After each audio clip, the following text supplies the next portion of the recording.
ഇന്നത്തെ topic changing countryside എന്നുള്ളതാണ്.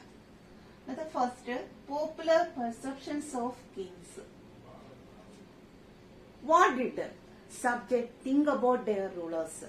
റൂളേഴ്സിനെ കുറിച്ച് ജനങ്ങളുടെ ധാരണ എന്തെല്ലാമായിരിക്കാം? We have no inscriptional evidence to find out the popular feelings about their rulers. റൂളേഴ്സിനെ തങ്ങളുടെ റൂളേഴ്സിനെ കുറിച്ചുള്ള ജനങ്ങളുടെ ധാരണകൾ എന്തെല്ലാമാണ് എന്നതിനെ കുറിച്ച് ഒരു ഇൻസ്ക്രിപ്ഷണൽ എവിഡൻസിലും തെളിവുകളൊന്നും തന്നെ ഇല്ല. In fact, ordinary people rarely left account of their thoughts and experience. അവരുടെ തോട്ട്സ് ആൻഡ് എക്സ്പീരിയൻസ് അവർ എന്ത് ചെയ്തിരിക്കാം? Left ചെയ്തിരിക്കാം.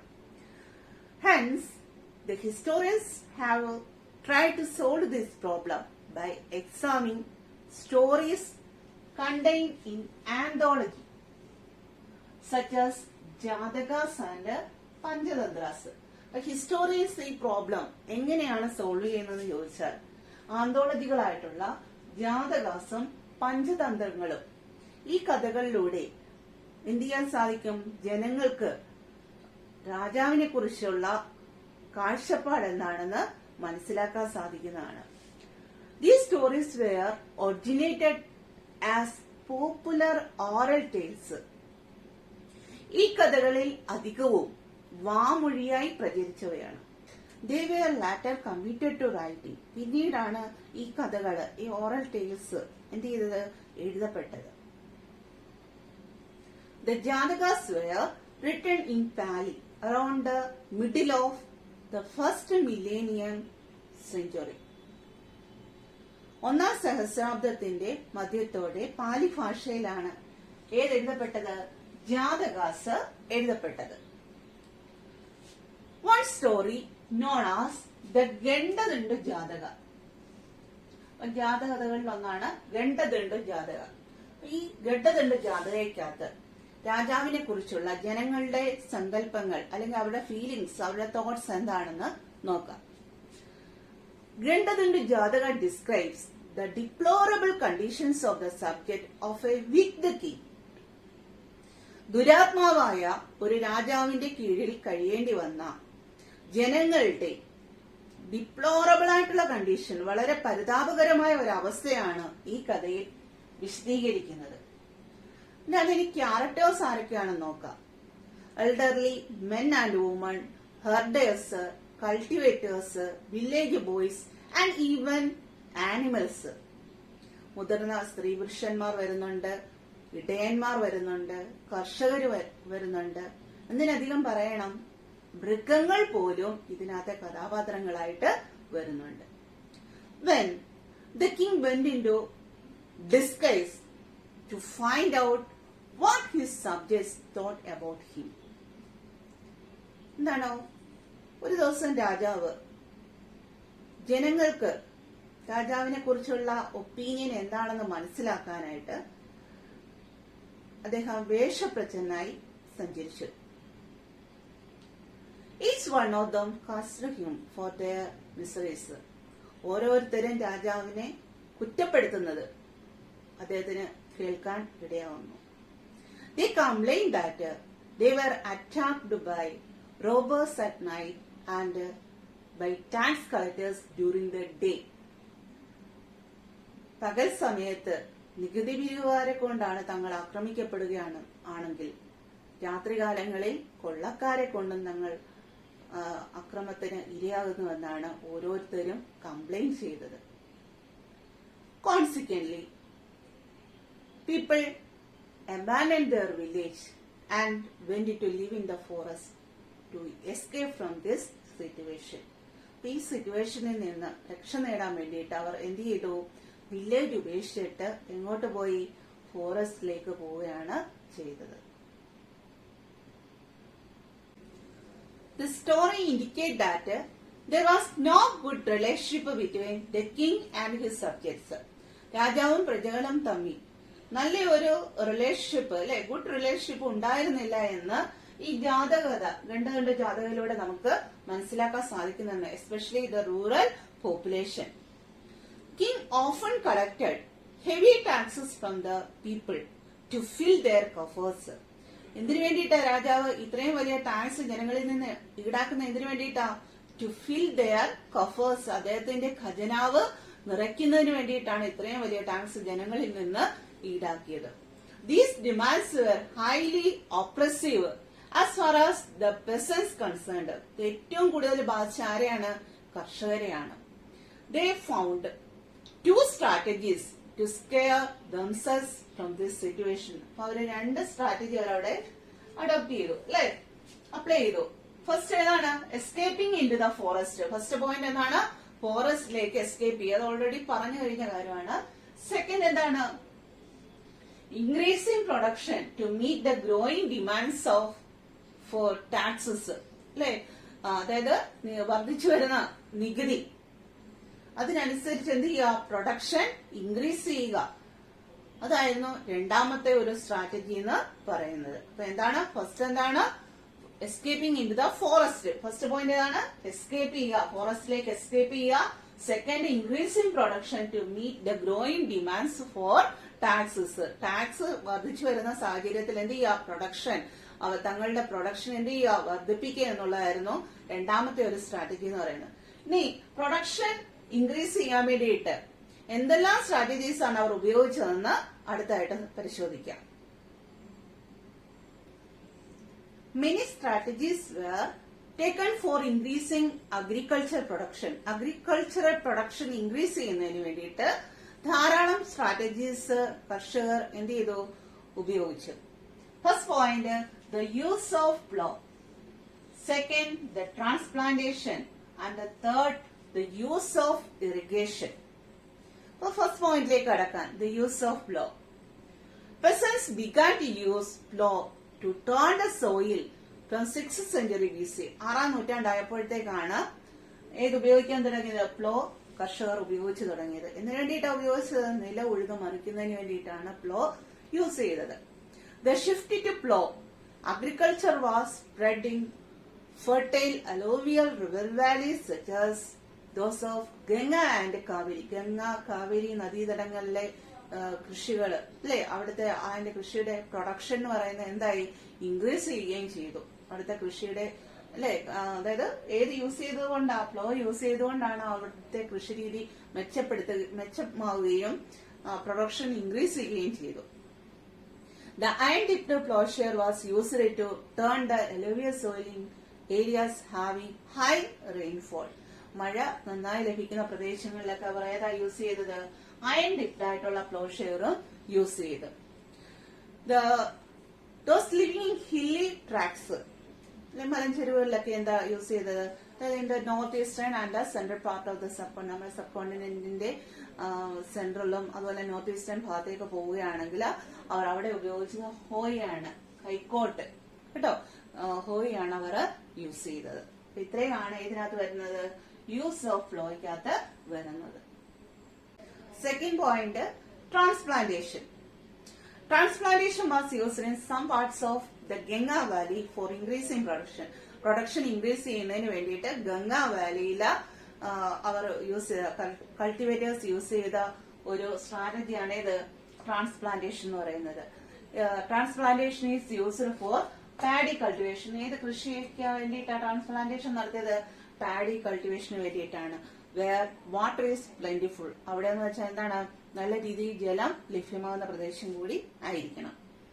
Here seeds are first broadcast. ആദ്യം വിത്ത് എന്ത് ചെയ്യുന്നു? വിതയ്ക്കുന്നു. When sapling has grown they are transplanted in water logged field.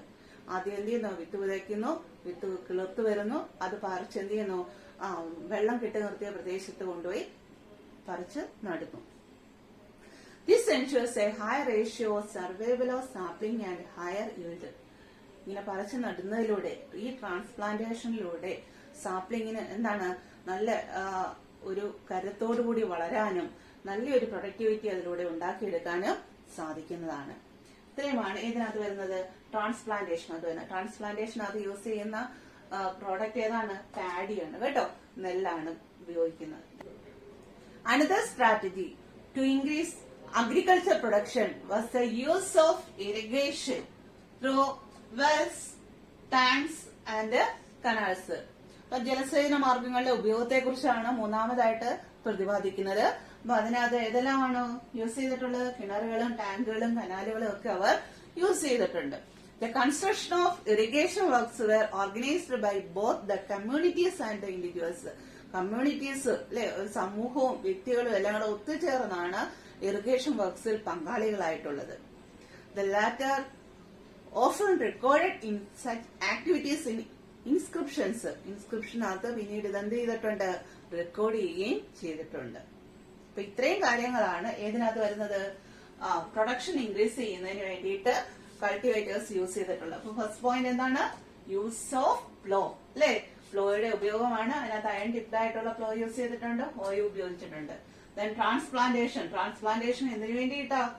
Paddy കൾട്ടിവേഷന് വേണ്ടി മാത്രമായിട്ട് use ചെയ്ത ഒന്നാണ് ഇത് ട്രാൻസ്പ്ലാന്റേഷൻ എന്ന് പറയുന്നത്. ദെൻ ദ യൂസ് ഓഫ് ഇറിഗേഷനെ കുറിച്ചാണ് അടുത്തായിട്ട് പറഞ്ഞത്. ഇറിഗേഷൻ ഏതെല്ലാമാണ്? Wells, tanks and canals. അപ്പൊ ഇത്രയും കാര്യങ്ങളാണ് പ്രൊഡക്ഷൻ ഇൻക്രീസ് ചെയ്യുന്നതിന് വേണ്ടിയിട്ട് ഉപയോഗിച്ചിട്ടുള്ളത്. അടുത്തായിട്ട് ഗുജറാത്തിലെ സുദർശന ലേക്കിലേക്ക് കടക്കാം. സുദർശന ലേക്ക് വാസ് ആൻ ആർട്ടിഫിഷ്യൽ ആയിട്ടുള്ള ഒരു റിസർവെയർ ആണ്. We know about it from a rock inscription in Sanskrit composed to record the achievements of the Shaka ruler Rudradaman. Shaka റൂളറായിട്ടുള്ള രുദ്രരാമന്റെ നേട്ടങ്ങളെ കുറിച്ച് എഴുതപ്പെട്ട, സംസ്കൃത ഭാഷ എഴുതപ്പെട്ട ഒരു റോക്ക് ഇൻസ്ക്രിപ്ഷനിലൂടെയാണ് നമുക്ക് സുദർശന ലേക്കിനെ കുറിച്ചുള്ള വിവരം ലഭ്യമാകുന്നത്. The inscription mentions that the lake was built by a local governor during the rule of Mauryas. മൗര്യന്മാരുടെ കാലത്ത് അവിടുത്തെ ഒരു ലോക്കൽ ഗവർണർ പണിഞ്ഞതാണ് ഏത്? സുദർശന ലേക്ക്. However, a terrible storm broke the embankments and water gushed out the lake. ഒരു ശക്തമായ ഒരു കൊടുങ്കാറ്റ് വരികയും ഇതിന്റെ എംബാർക്ക്മെന്റ്സ്, അതിന്റെ ആ ചിറ പൊട്ടി വാട്ടർ ലേക്കിന് പുറത്തേക്ക് പോവുകയും ചെയ്തു. രുദ്രരാമൻ, who was then in the area, claimed to have got the lake repaired using his own resources without imposing tax on his subjects. രുദ്രരാമൻ എന്ത് ചെയ്തു? അദ്ദേഹത്തിന്റെ സ്വന്തം ചിലവില, അതായത് ജനങ്ങളിൽ നിന്ന് ടാക്സ് ഒന്നും ഈടാക്കാതെ അദ്ദേഹത്തിന്റെ സ്വന്തം ചെലവിൽ അതിനെ എന്ത് ചെയ്തു? അതിന്റെ കംപ്ലൈന്റ്സ് ഒക്കെ മാറ്റിയെടുക്കുകയും ചെയ്തു. Another inscription on the same rock mentions how one of the ruler of Gupta dynasty got the lake repaired once again. ഗുപ്തന്മാരുടെ കാലഘട്ടമായപ്പോഴത്തേക്ക് ഈ ലേക്ക് അവർ എന്ത് ചെയ്തു? ഒന്നുകൂടെ പുതുക്കി പണിഞ്ഞു. The use of various technologies often led to an increase in production. അല്ലെ, various ആയിട്ടുള്ള technologies ഇവിടെ use ചെയ്തിട്ടുണ്ട്. അല്ലെ, പ്ലോ യൂസ് ചെയ്തു, ട്രാൻസ്പ്ലാന്റേഷൻ, ഇറിഗേഷന്റെ ഉപയോഗങ്ങൾ, ഇതിനെ കുറിച്ചൊക്കെ നമ്മൾ വളരെ ഡീറ്റെയിൽസ് ആയിട്ട് പറഞ്ഞു കഴിഞ്ഞു. അപ്പൊ ഇതിലൂടെ എന്ത് ചെയ്തു? പ്രൊഡക്ഷൻ ഇൻക്രീസ് ചെയ്യുകയാണ് ചെയ്തത്. But its benefits were not equally shared by the members of rural community. എന്നാൽ ഇതിന്റെ ബെനിഫിറ്റ്സ് റൂറൽ കമ്മ്യൂണിറ്റിയിലെ ജനങ്ങൾക്ക് ഈക്വൽ ആയിട്ടല്ല ഷെയർ ചെയ്ത് പോയത്. There was a growing differentiation among the peasants. ഇതെന്തായിരിക്കാം? കർഷകർക്കിടയിലുള്ള ഒരു വൻതോതിലുള്ള സാമൂഹ്യ വ്യത്യാസങ്ങളാണ് ഇതിന് കാരണം. We find mentions of landless agricultural laborers, small peasants and large landholders in stories, especially in the stories of Buddhist tradition. ബുദ്ധ പാരമ്പര്യ ഗ്രന്ഥങ്ങൾ പരിശോധിക്കുകയാണെങ്കിൽ നമുക്ക് ഭൂരഹിതരായിട്ടുള്ള കർഷകരും ചെറുകിട കർഷകരും വൻകിട ഭൂവുടമകളെ കുറിച്ചുമൊക്കെ അതിനകത്ത് സൂചിപ്പിക്കുന്നുണ്ട്. അതുകൊണ്ടാണ് അപ്പൊ ഈ 3 കാറ്റഗറി വരുന്നതുകൊണ്ടാണ് പെസൻസിന്റെ ഇടയിൽ ഈ ഒരു 3 കാറ്റഗറി വരുന്നതാണ് അവരുടെ ആ സോഷ്യൽ ഡിഫറൻസ് എന്ന് പറയുന്നത്. The term Gehabadi was often used in Pali text to designate second and third category. അതായത് സ്മോൾ പെർസൺസിനെയും ലാർജ് ലാൻഡ് ഹോൾഡേഴ്സിനെ യൂസ് ചെയ്യാൻ വേണ്ടിയിട്ടാണ്, ഡിസിഗ്നേറ്റ് ചെയ്യാൻ വേണ്ടിയിട്ടാണ് ഏത് ഉപയോഗിച്ചിരിക്കുന്നത്? ഗഹബതി എന്ന് പറയുന്ന പദം ഉപയോഗിച്ചിരിക്കുന്നത്. The large landholders and the village headmen emerged as powerful figure. ആരൊക്കെയാണ് പവർഫുൾ ഫിഗർ ആയിട്ട് അമർജ് ചെയ്തു വന്ന ആരൊക്കെയാണ്? വില്ലേജ് ഹെഡ്മാനും ഉണ്ട്, ലാർജ് ലാൻഡ് ഹോൾഡറും ഉണ്ട്. They often exercised control over the cultivators. കർഷകരുടെ മേൽ അവർ കുറച്ച് നിയന്ത്രണങ്ങളും ഒക്കെ കൊണ്ടുവന്നു. The position of village headman was often hereditary. Village headman എന്നുള്ള ആ ഒരു പദവി എന്താണ്? പരമ്പരാഗതമായിരുന്നു. Early Tamil literature, that means the Sangan text, also mentions different categories of people living in villages. Villages താമസിക്കുന്ന ഡിഫറെന്റ് കാറ്റഗറീസിലുള്ള ജനങ്ങളെ കുറിച്ച് സംഘം ടെക്സ്റ്റുകളിൽ അല്ലെ ആദ്യകാല തമിഴ് സാഹിത്യ ഗ്രന്ഥമായിട്ടുള്ള സംഘം ടെക്സ്റ്റുകളെ പ്രതിപാദിക്കുന്നുണ്ട്. They consisted of large land holders. അപ്പം വൻകിട ഭൂവുടമയ്ക്ക് പറയുന്ന പേരെന്താണ്? വെള്ളാളർ എന്ന പേരാണ് യൂസ് ചെയ്യുന്നത്. Then plowmen. പ്ലോമെന്നെ എന്താണ്? ഉഴവർ എന്ന പേരിലാണ് അറിയപ്പെടുന്നത്. അടുത്ത സ്ലേവ്സ്, അടിമകൾ, അടിമയിൽ. എന്താണ്? വില്ലേജസിലുള്ള ഡിഫറെന്റ് കാറ്റഗറീസ് ഏതൊക്കെയാണ്? Large land holders. Large land ഹോൾഡേഴ്സിന് പറയുന്ന പേര് വെള്ളാളർ എന്ന പേരിലാണ് അറിയപ്പെടുന്നത്. പ്ലോമെൻ, പ്ലോമെൻ എന്ന് പറയുന്ന പേരെന്താണ്? ഉഴവർ എന്നും സ്ലേവ്സിനെ അടിമി എന്നും ആണ് തിരിച്ചിരിക്കുന്നത്. These differences were perhaps based on differential access to land. പക്ഷെ എന്താണ്? ലാൻഡിന്റെ ഭൂമിയുടെ അല്ലെ എത്രമാത്രം ഭൂമി ഒരു വ്യക്തിയുടെ കൈവശം ഉണ്ടായിരിക്കാം, അതോടൊപ്പം തന്നെ ലേബർ തൊഴിലിന്റെ അടിസ്ഥാനത്തിലായിരിക്കാം, and some of new technologies പുതിയ സാങ്കേതിക വിദ്യയുടെ അടിസ്ഥാനത്തിലൊക്കെ ആയിരിക്കും എന്ത് ചെയ്യുന്നത്? ഈ ഒരു കാറ്റഗറി വില്ലേജസിൽ കൊടുത്തിരിക്കുന്നത് നമുക്ക് മനസ്സിലാക്കാൻ സാധിക്കുന്നതാണ്. In such a situation, the control over the land became the most crucial question. അല്ലെ, ഈ ഒരു സാഹചര്യത്തിൽ ഭൂമിയുടെ മേലുള്ള നിയന്ത്രണം എന്ന് പറയുന്നത് എന്താണ്? വളരെ ക്രൂഷ്യൽ ആയിട്ടുള്ള ഒരു ക്വസ്റ്റ്യൻ തന്നെ ആണ്.